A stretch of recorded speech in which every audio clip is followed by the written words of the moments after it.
World Financial Group offers entrepreneurs from all backgrounds the opportunity to start their own business on a level playing field. Dr. Yana Woodhouse, receiving the WCM Wall Street Pioneer Award by the United Black Wall Street of America, Inc., is one of those entrepreneurs. I see WFG and TFA as a place where African Americans with an entrepreneurial mindset can flourish. And the bonus, we help families and serve the communities across the country. To learn more about us, go to worldfinancialgroup.com. We are the sons and daughters of the soul. We are resilient and forever forward-thinking. We ask for nothing else than the opportunity to live and to create the lives that we were meant to live. We want nothing but an equal chance at options and possibilities. The same possibilities and options to live out our potential as our fellow man. We want to be heard, understood, and expressive in our reality. We are the future. We are the creative. We are here.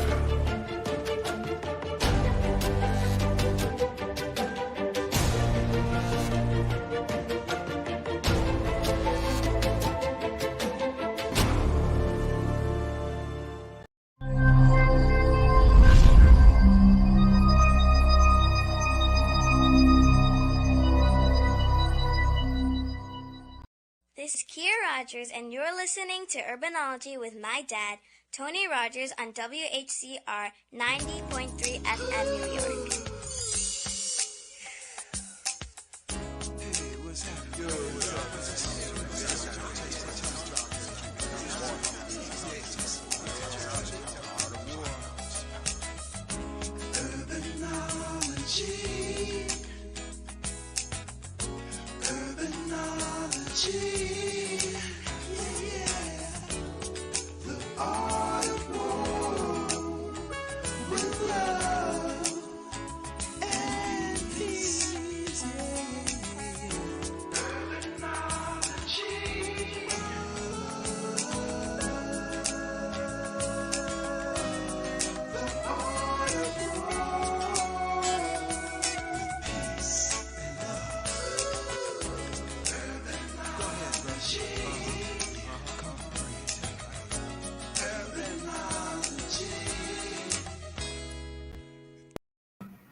Good afternoon. This is Tony Rogers, your host for Urbanology, the Art of War.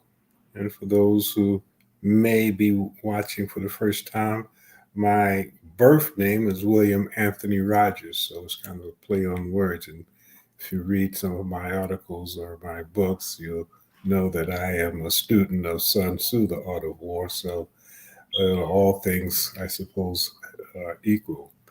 Today, I am happy to have a guest of a person that I have had the pleasure of knowing for many years. Had the pleasure of working with her dad when he was the president of the then Uptown Chamber of Commerce, and I knew her before she became, a famous elected official. And now she is going into, I have to ask Assemblywoman Inez Dickens how long she's been into politics, but it's been some time that she's served Harlem well as the city and the state. So please give a warm welcome to Assemblywoman Inez Dickens. Hi, Tony. It's so good to be on, and I wish you very happy, blessed New Year. Hopefully we'll get out of this pandemic situation that we've been in. Your program Urbanology on the Soul City station has been fantastic. You've really brought everything to the forefront that was necessary for us to know, be it health, be it politics, be it business. So, thank you for what you have done. Well, we both had some good shoulders to stand on, as you know. I'm so happy. A lot of people don't realize that your political career was a family thing. Your dad and you had, so many people in your family who paved that way. And I don't realize my uncle, who subsequently became a Supreme Court justice, served in the New York State Assembly for the same area for Harlem in the 1940s. And then my father came in the 50s and 60s. Mm-hmm. And then I had a very close family friend, Geraldine Daniels, who Yes. served in the 70s and 80s. And now I'm there in 2022. I've been in politics. I was born into politics. I mean, when I was 3 and 4 years old, I still was accompanying people who didn't have anyone to go with them. I couldn't get petitions, but I could accompany them. and I could, I mean, I was licking envelopes and stuffing envelopes and, sealing envelopes with wet towels. Right. So, I mean, I've always been involved as a volunteer. Mm-hmm. And I to the district leader, to be a district leader in this district, initially in 19, I would say I got elected in 1982. Wow. To be the district leader, and that's without remuneration. I also served as the first vice chair of the New York State Democratic Committee. Mm-hmm. And it was all volunteer, but it gave me an opportunity to learn the system and learn how you can work and maneuver it, massage it to the best of your ability that really will help your community. And it also allows you to meet people, to network, because that's what it's all about.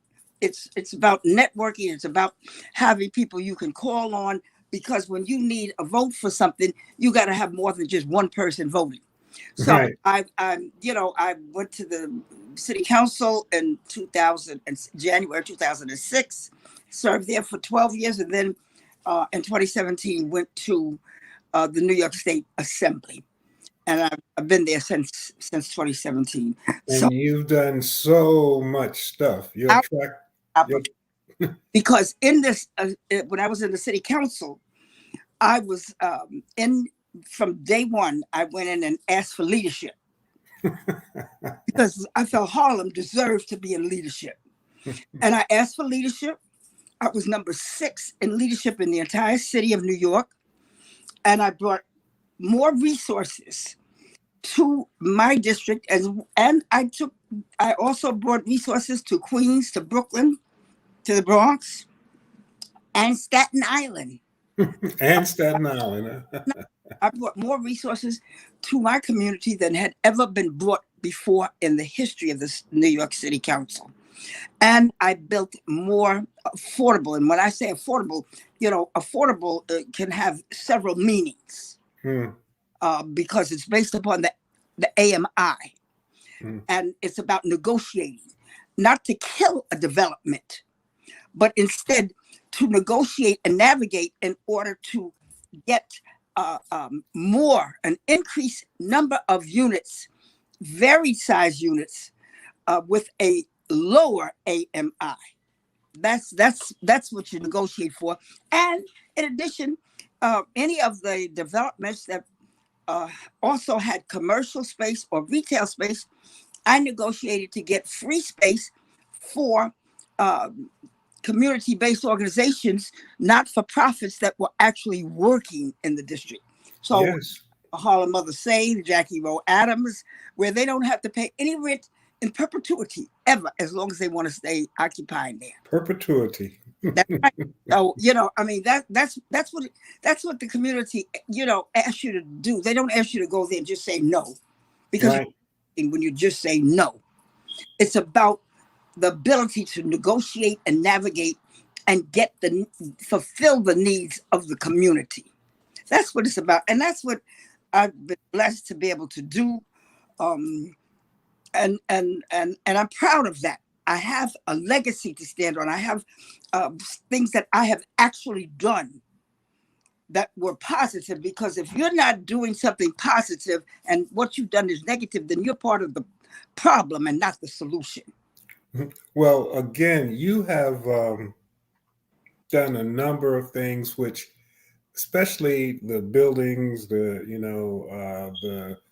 zoning concerns, 125th Street, all of those types of things uh, were important. But the important thing, and you mentioned it, is you you walked the grounds on 125th Street. You lived through all of those things. Your parents, people. That's right. I was sitting in your office waiting to speak to your dad and Chief Wesley Williams, Yeah. the first Black fire chief. He used to tell us these stories, about First Black fire chief in not just New York, but possibly in America. Yeah, because he had to fight every day. He was a strong guy too, and he won. Yes. And then he started saving lives. So then they started, looking at him, It's in a more favorable way. Mm-hmm. Absolutely. Well, I was taught that that's what you have to do in order not to be a part of the problem, but to come up with a solution.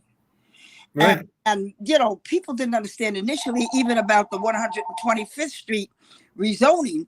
And now that people do understand it, that it was not going to harm, because it's not accepting necessarily what the mayor or the developers are asking for. It's negotiating to get what you can get for the community. Mm-hmm. And that's what I did. And I got a lot done and a lot out of it. Mm-hmm. With that rezoning. And now people are asking me, even now, people ask me, why didn't you rezone the rest of Harlem? Because now they realize that is zoned from 1960. Right. And 1960 zoning says that a developer can build any height they want. But see, people didn't understand that. And so, to say just leave it alone, anybody that said leave it alone, they were the enemy of Harlem. The ones that were not about Harlem. Mm-hmm. They were the ones that were not born and raised in Harlem. And so I fought against that. And now people are saying, well, you should have zoned all of Harlem. So, you had these others running out here talking about, wanted to tar and feather me just for, those few blocks that I was able to salvage so that they can't just build any height.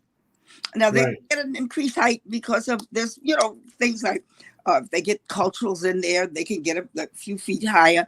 But basically, it has kept the heights down so that it's more contextual to what Harlem has had. Which is very important. To be what it was in 1890. Mm-hmm. They're not going to build all farmhouses the way it was in 1890, or to have every building 5 stories. Not when you want and need so much housing. It's just not going to be that way. But That's you true. do want it to be somewhat contextual so that it kind of fits in. And so that's what I fought for. And I'm very proud of having done that, because when you just say no, then you're destructive. You're hurting Harlem. You're hurting the ability to get additional jobs, both construction and permanent. And that's what some of these people today, like, some of my opponents, that's what they do. They run around here and say, just say no. And that's because they don't have any suggestions or the ability to or background or experience. They have lack of experience and lack of love for the community is most important. Now, we have now a new mayor, we have a new governor, and a number of new people in the state legislature. How do you see politics going in 2022? Well, yes, we do have a new governor, and by the way, Harlem has a lieutenant governor, Brian Benjamin, and I believe in protecting your own. Yeah, you may not always agree with all politics, but the bottom line is that we now, from this community, we have the highest ranking Black in political politics in the state of New York, and that's with Brian Benjamin. And does that mean you should throw him away? Absolutely not. That means we should get out there and fight for him and see that he stays there, so that we are sitting at that table.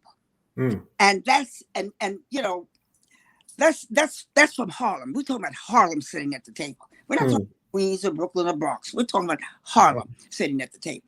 Brooklyn is sitting at the table because they've got all the city positions. They've got the mayor, and I'm not knocking it. They've got the mayor, because I supported Eric Adams from Yes, you did. when nobody in Manhattan, there was not another club in the entire borough of Manhattan that was supporting Eric Adams.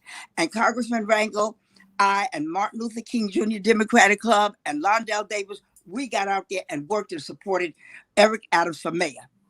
And he's Brooklyn. The comptroller is Brooklyn. So there's a lot going on. The public advocate is Brooklyn. So Yeah. Brooklyn is at the table, and Harlem should be at the table. And we're at the table with Brian Benjamin as lieutenant governor. And when you say he's sitting at the table he's sitting at the table because Governor Kathy Hochul brought him to the table. And so, what does that mean? That means if she brought him to the table and recognized that Harlem should be at that table, then that means I'm going to support her because she needed that downstate support. I support him. And there's no doubt about I support him. So, I have to be honest to myself first. And Harlem is always going to be first to me. Harlem is always going to be number one. Well, you have it in your blood. You have no. I was raised here. I never lived any place else, so I don't have any commitment to any place else because this is where I was born and raised. Well, there are two things that are coming up, and when I put it out there that I was going to have you on the show, one has everybody still wondering about what is going to happen with this new cannabis legislation and how will it not be like the numbers. That was the fear that people said, well, they took the numbers away from us and now nobody that looks like us have lotto. We don't want the same thing to happen when they have cannabis. Well, the cannabis, and that's, I give all credibility to the majority leader of the assembly, and that's Crystal Peoples-Stokes. I give her, because this is her bill, and she fought extremely hard, and we stood with her. But she was the leader of standing hard to see to it that Black participation, minority participation, Black and brown participation would not be left out. And there are Black and brown there's two advisories. They may have different names, but there's one that has 5 members, the decisions, and then there's 12 that oversee everything. And there's Black and brown on both of those committees. And I give all the credence to Crystal for pulling that together and ensuring that we're on. Now, I don't say that they're going to get to it this year. They were hoping to, but they haven't really come up with how the application process will be rolled out or how we will be able to roll out to Black and brown people that they will be able to have the license.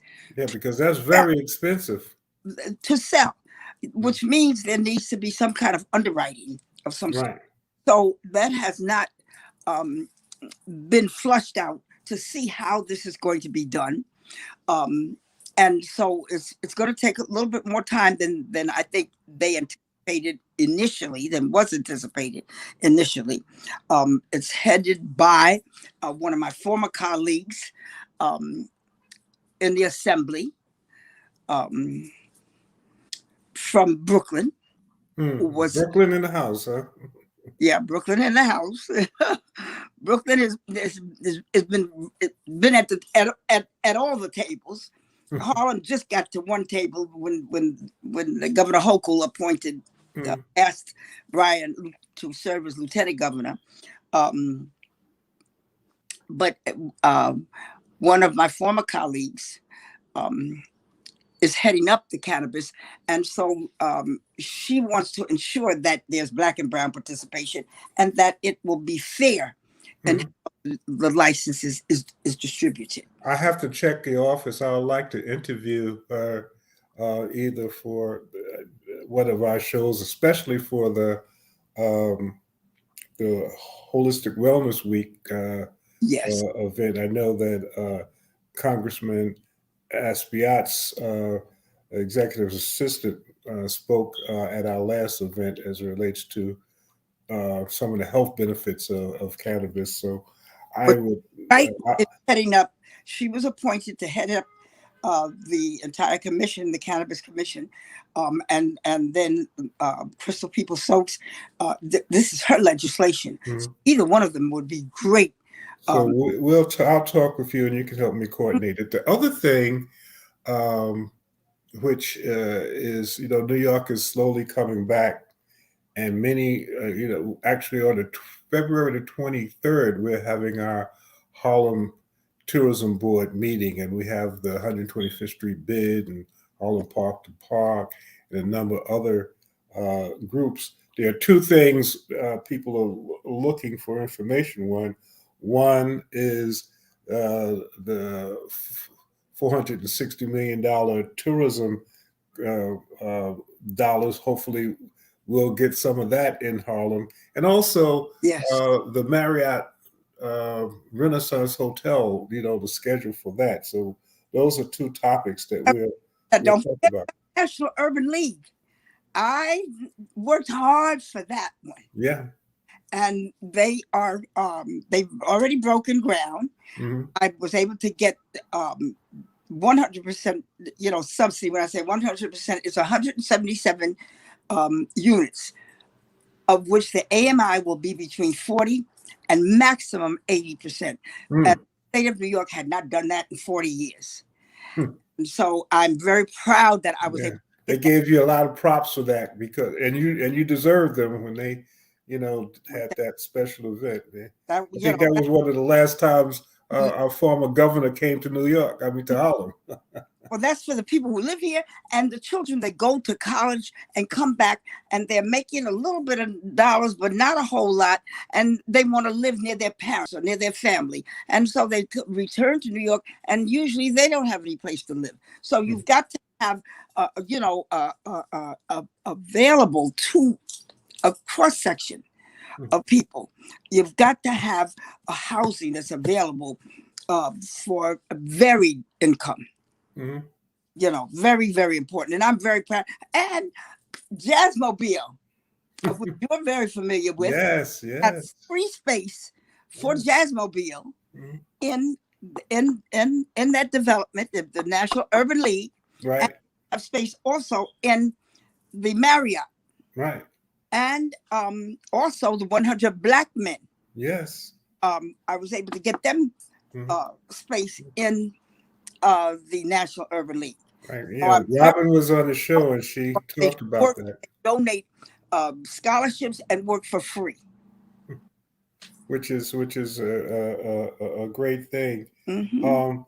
Who will be the person? That's another person that we're going to try to reach out to. Who will be in charge of the new major tourism initiative? That has not been set just yet. Who the exact person will be? Of course, I love Lloyd Williams. We will, I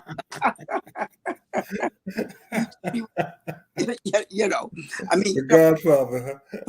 now that we're getting because she's not from Harlem, but the city council has a Black speaker. I wanted to be the first Black woman speaker in the city council, Mm-hmm. and in 2013, but it was not to be. But 10 years later, two speakers later, we finally got it, and I'm very proud of Adrienne Adams. Even though she's from Queens, that's all right. Love her to death, and she is the speaker, and it's important. No matter what you think or what you say is good or bad, it's good when you are able to go to the speaker that looks like you and understands, has a community similar to yours. It's unfortunate that our city council person chose to not vote for her. Mm. Even some of the most left-wing electeds voted for her. This council Yeah. voted for her, and even those who had been her opponent and ran against her voted for her. So that's really sad. How's your relationship with her? Well, mine is going to be very well. I didn't serve with her, but mine's going to be good because I've, sent her a congratulations letter. I called and said congratulations, and I intend to. I'm waiting for a date from her because I want to bring her to Harlem so she can meet the stakeholders, some of the owners, because I'm very protective of my entire district. But my entire district includes the residents and the small business owners, the small building owners, because we in Harlem, we still have an awful lot of small buildings. Yes, we do. Those great big buildings. And we, of course, got NYCHA, that's city, though. And so we have to be cognizant when we're elected that we represent the entire district, everyone that resides in it. And they are just like they run the gamut of color, ethnicity. We also, they run the gamut economically and socially. But we are supposed to, as elected, supposed to embrace and support and take care of all of it. And that's what I've done because, number one, I'm Black. Number two, I'm a woman. Number three, I come from small business. So Yes, you did. Did you work with Eric Adams when he was in Albany, or were you in the city at that time? No, I was in the city. I was, in fact, when he initially in Albany, I don't think I was even elected at all. I may have been a district leader working without remuneration. Volunteerism is where I learned a lot of it, and from being at the hands of my family who had been elected over the years. Because my family believes that you're either part of the, if there's a problem that you either try, if you have the resources and have the capability, if you're not trying to resolve it, then you're part of the problem. Yeah. Everybody. Part of the solution. You have an obligation to help shape a solution. So, that's and if you don't, then you're part of the problem. Well, one of the things that is important, and one of the reasons why I wanted you to come on is for a lot of people are new coming into the area. So, sometimes our story is not all. One of the great things about the Harlem Community News and Soul City, we can tell our story. We can tell our narratives and let people know what the history is. And speaking of that, I know you have a virtual event coming up. Can you tell the listeners a little bit about that? Because we need to support you. Well, thank you so much. I need the support. It's on Thursday, January 27th at 6:00. And yes, it is virtual. It's promises to be exciting. We're going to have fun. I'm going to be willing to share some of the things I have done because I have a legacy that I can actually stand on. You sure can. So I'm going to share that as well as to talk about my visions for the future. And then, I want to also, hear from people. And then I want people to enjoy themselves for once.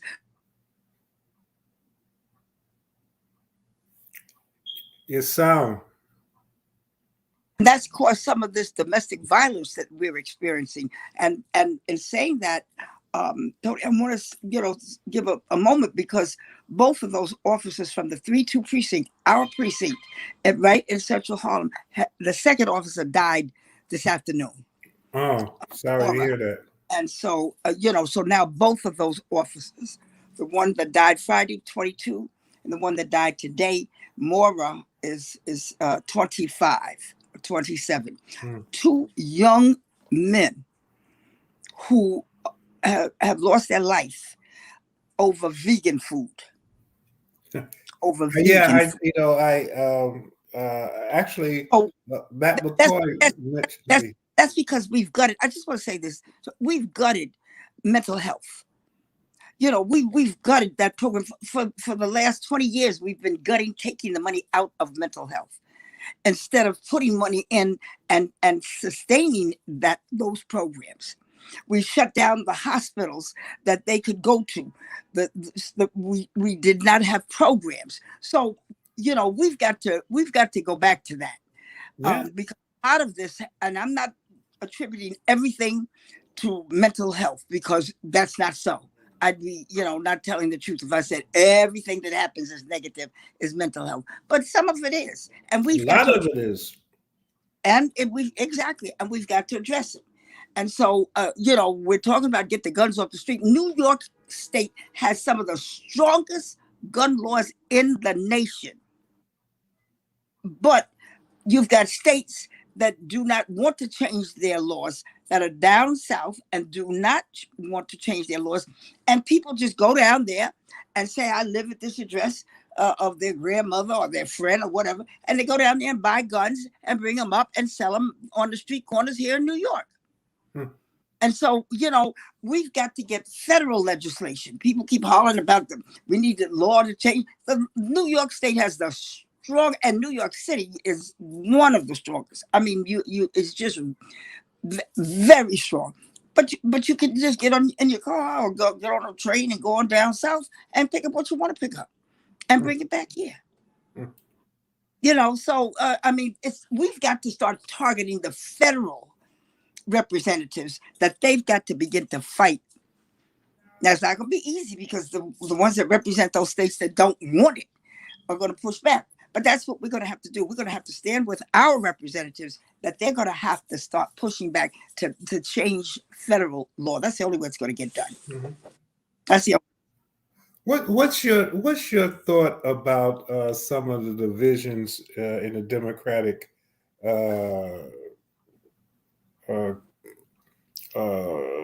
components of our federal government, especially in Congress and the Senate, but especially in the Congress? It seems that there's more infighting than it should be. Do you see any light at the end of the tunnel with that?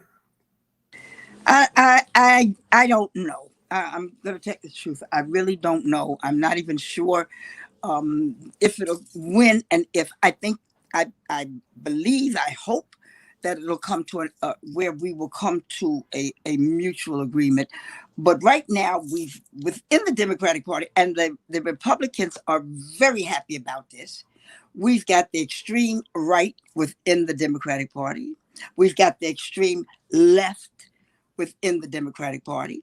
We've got the centrists in the Democratic Party, and then you got those that's in between the centrists and the right and the left. And that possibly was always the case, but the infighting was not so bad years ago. The centrists kind of won out. I mean, that's how we got most of our laws passed for civil rights. Was the centrists, were able to negotiate whether the Republicans or the Dixiecrats, as they used to say, agreed.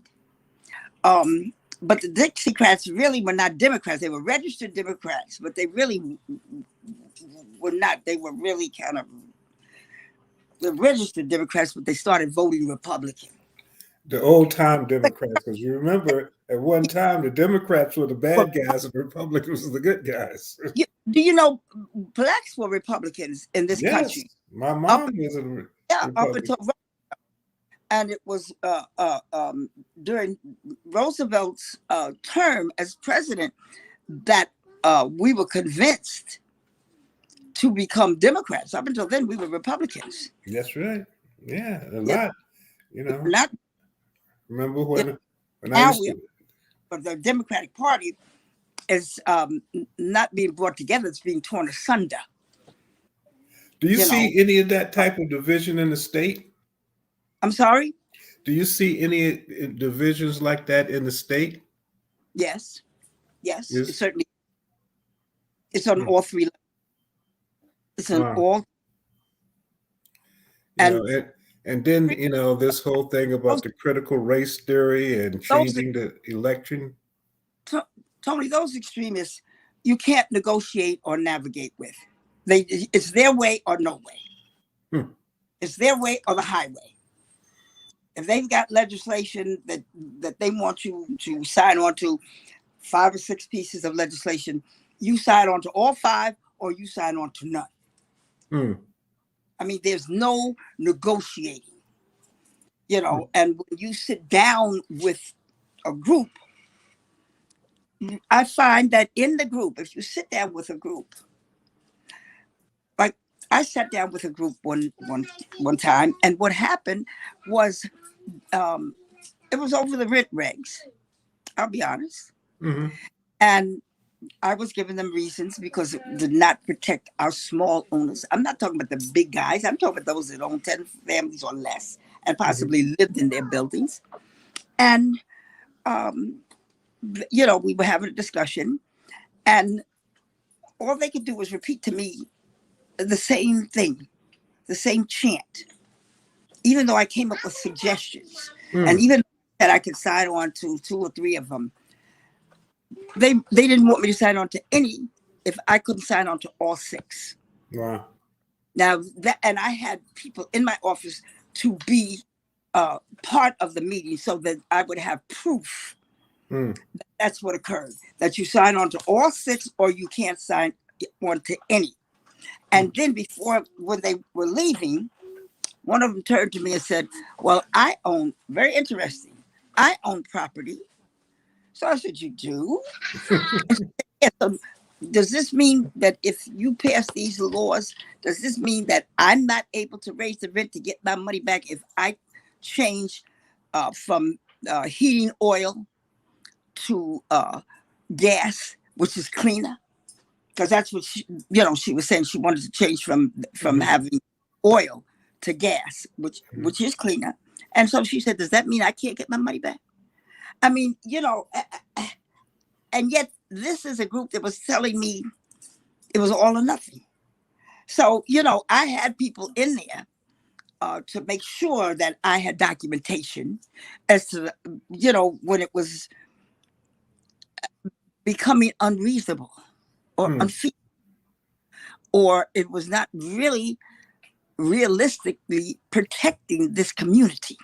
And that's what this is about. I don't just take dictation and just do as someone tells me to do. Right. I don't do it like that. I have to read the thing. It's got to make sense for my community. That's how I roll. I read it. It's got to make sense for all of my community, not one segment. Everybody has to be protected because your small business, they are the ones that hire from people in the community. The big business hires from wherever, but the small business hires from the community. Right. That helps to raise the economic base of a community. So that's important that we take care of that and be realistic about it. So anybody that wants to disregard it, we need to run like the devil from them because they are the devil. So tell us a little bit about how we can get involved with your upcoming event. Is there a website? They can phone number? Yes, they certainly they can call, make a call to Darren Rigger, and I will get you that number right away. But they can call Darren Rigger and get in touch with him because he's been with me for years, a number of years. There online, there's you can donate online. And most importantly, you can contact the president of my club, Londell Davis, and who's also our state committee person, by the way, who can talk to you about joining the club and becoming active, even if you don't want to join my club. I'm not selfish that it's gotta be my club, but I'm joining the club involved with politically so that we have a say. Not one segment has a say, but we all have a say. So I encourage people to get involved locally with a club, a political club. one near your home, or you can join the Martin Luther King Jr. Democratic Club. Yeah. You know, several clubs. Join any club, get active, and find out. Help shape That's politics. the community boards also. Community board is one way of doing it as well. That's one way, but that way is a closed way. When I say closed, it's a closed way in that you're only going to be dealing with what comes before the board. If you get involved with a political club, you will really learn the politics of what's being said on 3 levels of government: city, state, and fed. Which Now, you the political clubs, are they all having virtual meetings now based on COVID? Most of them are having virtual meetings now. They certainly are. And, I encourage a person to join any of them. There's mine, Martin Luther King, there's West Harlem, there's also Fred Samuels, there's several clubs that are in existence right here in Harlem. And it's, you can join any one of them. To get involved with Michelle Obama Democratic Club. There's any of those clubs to get involved, participate. You will learn how you get elected. You will learn how petitioning is done. You will learn how to clean petitions. Those are the basics that you learn. When you're district leader or when you just join a club, that's part of what you'll learn, how to help get your candidate elected. Now, a lot of people just jump out here and go, I deserve to be elected. On what basis? What have you done? Except say no. Have you done anything except say no? So I was just looking for some of the information about how to get those tickets for tomorrow. I mean, for the event. Could you give us some phone numbers? Of course I can. Darren Rigger. His number is 845 405-6412. 845-405-6412. That's Darren Rigger. And again, I'll repeat Londell that. Davis, who is the state committee person, is 646-206-2528. And that's Thursday, January the 27th at 6 p.m. Day after tomorrow. And you'll get a link. The Honorable Inez Dickens invites you to a virtual campaign kickoff. Absolutely, because I need all the help I can get, Tony. I need to raise money because that's how you can keep on doing what you're doing. Is to have the money to do it. And then, the other part of it is being out there. Now, we're in Albany. We're back in Albany Mondays to Wednesday or Thursday, depending upon it. And we're just starting budget. So that means it's a lot we have to do. I am concerned about the budget for the city council because that has the largest budget. Is the city council has the largest budget for each district. So I am concerned about that. The city council, because that's where you really are able to help a community. Well, you were there for some time, and it's important.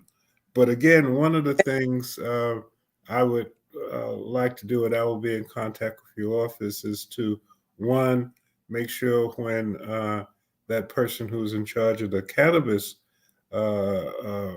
initiative, so that we can know who that person is and know how to get information. Sometimes we find that without people like yourself, before we know it, we have these places popping up.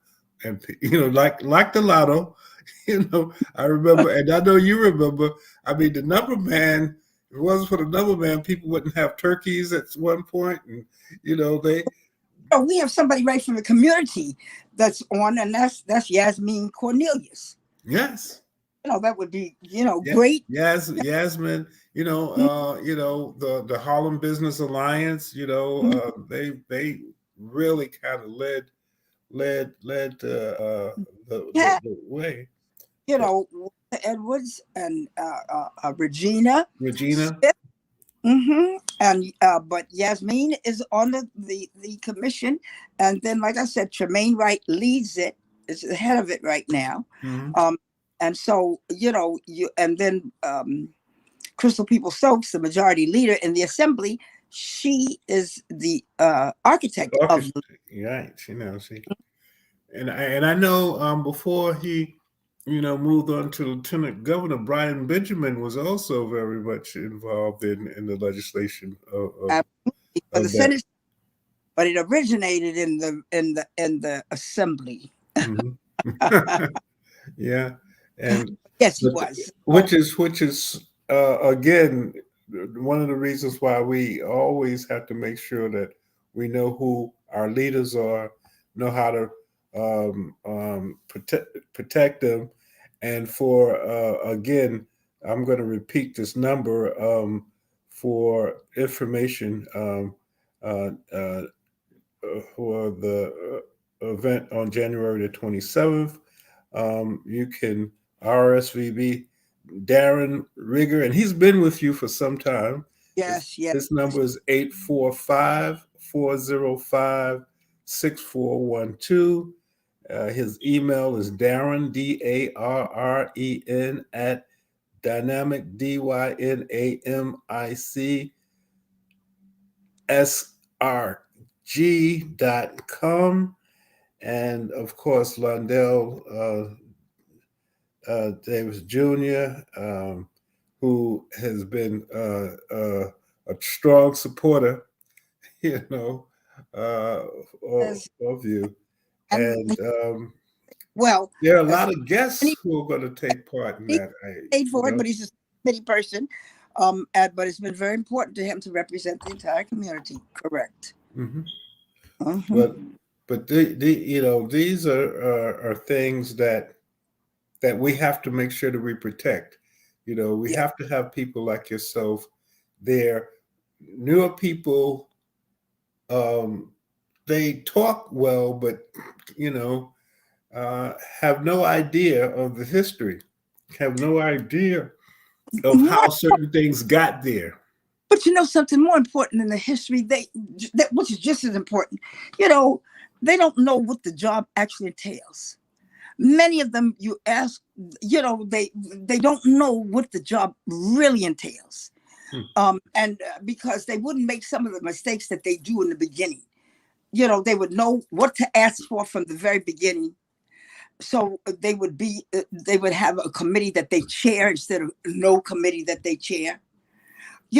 I mean, this is a classic example. That the person that represents Harlem is not chairing any committee. So I mean that in itself negatively impacts upon Harlem. If you volunteer and begin to learn what it entails, what you have to do when you do decide to run for office, you will have learned something. You will learn different things that when you do get elected will help you in the position that you won. Otherwise, you're learning on the job training, and that is what hurts the community. What are some of the things you would like to see in 2022? Well, legislatively. Number one, we need to the first thing we need to really get straight on is this health situation. Health inequity is terrible in the Black and brown communities, and without health, you don't learn well because you don't feel good. Right, especially in the schools. Exactly. They don't have school nurses. When I was young, you had school nurses. that you could go to. So Physical education. got to really start focusing on the ABCs of city living. Health is one of the very critical ones. And part of health is our bodies being healthy. We learning, and I was a chubby kid, so I know what it is. We've got to focus on that, and we have Dr. Olajide Williams, who started out at Harlem Hospital. He's now at Columbia Presbyterian, but he started out with a program that was to try to stem obesity in our youth, because so many of our youth, by the time they're 16, they have diabetes. Yeah. So, he started out with that. So, that's one thing, is the health, which is encompassing of several things. And then we need housing. And there's a lot of housing, but we've got to maintain it. Public safety is becoming, I guess, number one, actually, with all the guns on the street. Everybody's talking about it. And tomorrow, Jackie Rowe Adams and Warm are having a vigil at the 32nd precinct. But it's been about, Jackie Rowe's been arguing about these guns all. Yeah. She lost 2 sons. Yep. Yes, that's correct. And Isha Sekou and Goso have been a part of trying to get hold of the young people to teach them that there's a different way, there's another way. But my problem is, I think we're a bit late. My nephew wrote a program. My nephew Paul wrote a program for the entire city. But it deals with kids starting about 14 or 15 to 23, 24. But actually, he even said to me that although that is the age that the city generally starts with, it's too late to start at 14. That you need to start with them to teach them a different way when they're 6, 5 years old. Right. It's not beating them, but conflict management. Yeah. And he said, that's, even though it's not done that way, he said that's what's necessary. Yeah. Well, again, these are the things that, one good thing, we have a new DOE chancellor, Banks, who has a great track record. David, he's done remarkably well. He really has. So I'm very proud. I was very happy about that appointment. He's excellent. And our first Black female police chief. Absolutely. Commissioner. She was very. I had an opportunity to meet her now twice. Hope to have an opportunity to be able to sit down. I was able to meet her. Remember, we did the event for Dave Dickens over at the Schaumburg, and so I'm very happy about that. In fact, the mayor's coming up. Wants to is coming up with the initiative similar to what it had been before, similar to have police, and on the street.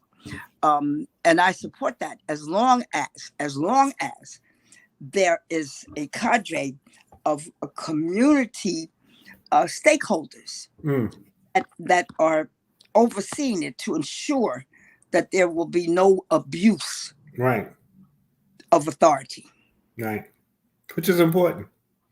Very important. Very important.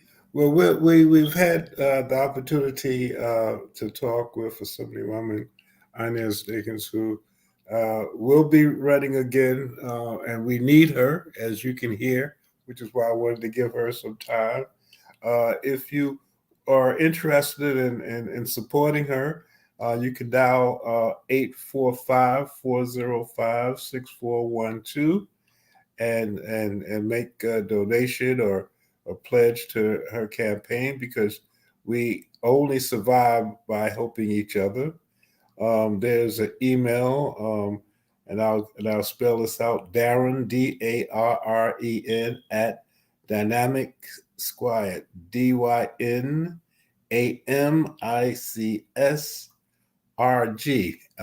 and .com, and that is for the event that will take place or as a virtual campaign kickoff Thursday, January the 27th at 6 p.m. You'll receive, it's a Zoom event, and it is something that we need to have this woman who has given her life to the betterment of this community. And we need to make sure that we support her. People sometimes argue about what they don't have, but sometimes you got to get off your butt and go out and create yourself rather than letting someone else do it. But or support those who can do it, such as Inez Dickens. I have known her for many years, and she has not changed at all. She's got a little more fiery, understandable because it's necessary. But and I hope soon we'll get back to normal. I kind of miss those February nights in Albany when the Washington's birthday, when we used to have all of the Yes. activities. Or when we travel, when we used to all travel together with Black folks. Yeah, yes. Matter of fact, I have to send you. We're planning to do some work with Senegal through the Harlem Tourism Board, and I was going through some old stuff. So I have pictures of you in your African garb when we went to Senegal. I have to send that to you. We're going to return that. We're looking at going to Senegal in June for the Senegalese Jazz Festival, and we're going to have a fan trip. Actually, our mayor was in Senegal about 2 months ago. Yeah. I have to tap onto you maybe as we start doing these relationships to kind of get you to get back on the plane and go back to Senegal. Yeah. But we had a good time there, with Gary Allen and all of those places, plus many of the also went those locations. So I've been in Senegal twice because I went also with the NAACP. Africa promotion. You remember that? Absolutely, and I'm so pleased. I wanted to just take a moment, Tony, to thank everyone that's listening and sharing with those that may not be listening, to say thank you for the support that you've rendered me over the years. I deeply appreciate it. We're not always going to be on the same page with everything, but there's one thing you can believe is that I love Harlem, and that whatever I do is going to be for the betterment of Harlem as I see it, sometimes based upon what you say, and also based upon what I see that maybe you haven't seen, because I'm at the table. And I want you to know that I will continue to serve in that same manner to the very best of my ability. So I want to just tell everybody, thank you. Thank you for what you've done to lift me up, because I'm only lifted because I'm on your shoulders. So thank you, Tony. Well, thank we you. want to thank you too. We want to make sure that you understand, but talk is great. We have to go into our pockets and help support you to make sure that you are still there to protect us. Assemblywoman Inez Dickens, thank you so much for taking time to talk with us. And yes, January the 27th, I hope anyone that's listening, please join. And if you can't, you can Google, you can find a way to reach the Assemblywoman. She's not hard to find. Make a donation. It could be $1, $5, whatever you can do in order to help her stay where she is. Or donate yourself. Or time. That's true. Donate your time. That's true. Clean up. Phone banking. All of that's going to be done. Lit distribution, knocking on doors. All of that's going to be done. And it's important. So the kickoff is on January 27th. We're so glad that you decided to do that. You have really the opportunity to just lay back and just, don't do anything at all. You've kind of, as they say, made it in the world, but you still want to. Sometimes I wonder, why is she trying to do that again to herself? But it's in your blood, and we appreciate it. And whenever I can help you in any way, all you have to do is to call. I'm there for you. Thank you. And I'd like to thank Matt. Thanks, Soul City, for giving us this platform. And we'll be that next week. But Oh, support Inez Dickens, please. Assemblywoman Inez Dickens, support her. Whether you're in Harlem or not, you still need their support. Take care and be good. And thank you for your service. Ashe, ashe. Okay, bye. This is it for us. Again, we will be back next week, God willing. And I hope that you have put together all of your New Year's resolutions so that we can begin to start 2022 in a positive and healthy way. So stay safe, stay healthy, and we'll tune in next week, same time, same station. This is Tony Rogers signing off. Take care.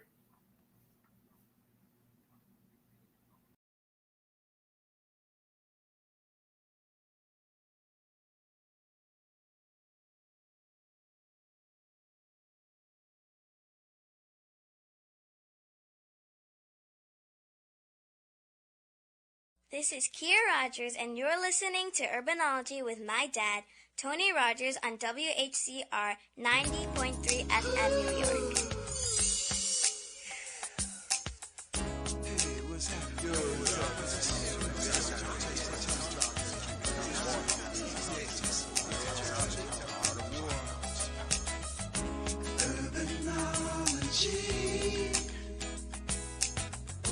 Urbanology.